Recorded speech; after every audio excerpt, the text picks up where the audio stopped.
বলেন একটা হাদিস বলেন। আসসালামু আলাইকুম। ওয়ালাইকুম আসসালাম। সাদকা একটা মহৎ জিনিস, সাদকা একটা মহৎ জিনিস, কারণ সাদকার উপরই ইসলামটা বেশিরভাগ প্রতিষ্ঠিত। নবীদের যুগেও সাদকা হয়েছে, কারণ একটা কথা রয়েছে কি আর সাদাকাতু তারাদ্দুল বালা, দান সাদকা খায়রাত করলে বালা মুসিবত দূর হয়। আর আল্লাহ এই রাসূল সাদকা নাকি গো? হ্যাঁ, ওয়ালাইকুম আসসালাম। কি ব্যাপার ভাই, আপনার এতে কি আছে?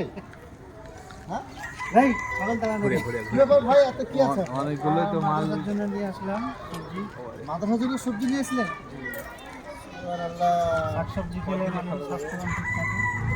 মাদ্রাসার জন্য নিয়ে এসেছেন? আপনি এত পরিশ্রমী মাদ্রাসার জন্য? দেখছি আব্দুল্লাহ ভাই অনেক কিছু এনেছেন, তো বেগুন এনেছেন, ফুলকপি এনেছেন, পালং শাক আব্দুল্লাহ ভাই এই যে অনেক কিছু নিয়ে এসেছে এনেছেন, মাদ্রাসার জন্য, এত এত কিছু দিন নিয়ে এসে আব্দুল্লাহ ভাই। এই শাকও এনেছেন আপনি। হ্যাঁ, মূলাই দেখছি। এই শাকটাকে আমাদের দিকে কি বলা হয়, বাস্ত কি বলা হয়, আবার ভোতাও বলা হয়। খুব সুন্দর। যাক, এরকম এরকম দানকারী ব্যক্তি আমাদের মাদ্রাসায় একান্ত মানে দরকার। এরকম দানকারী ব্যক্তি মাদ্রাসায় আমাদের আরও দরকার। আমাদেরকে মানে আরও লোককে বলতে হবে, উদ্বুদ্ধ করতে হবে দানে, যাতে করে মানুষে আমাদের মাদ্রাসাটাকে আরও মানে মানে মানে একবার উচ্চ জায়গায় নিয়ে যেতে পারে। এইরকম একটা আপনার ব্যক্তি আমরা খুঁজে পাবো ভাবছিলাম, কিন্তু পেয়ে গেছি একজন। আলহামদুলিল্লাহ। আব্দুল্লাহ ভাইকে একজন পেয়ে গেছি। মানে এরকম লোক আমাদের মানে কাঙ্ক্ষিত লক্ষ্যে যাতে পৌঁছতে পারে।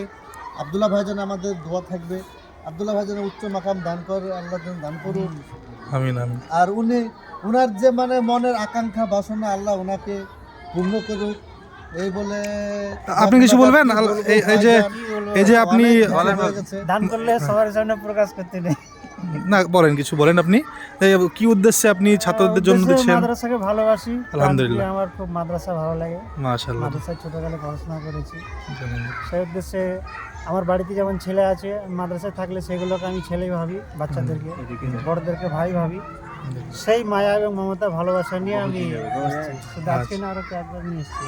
মাশাআল্লাহ। আল্লাহ আপনার দান এই সাদকাকে কবুল করুক। বাবা মায়ের জন্য দোয়া করবেন তাহলে। আল্লাহুম্মা গফির লানা। আল্লাহ জাযাকাল্লাহ খায়রান, জাযা হাসানুল জাযা।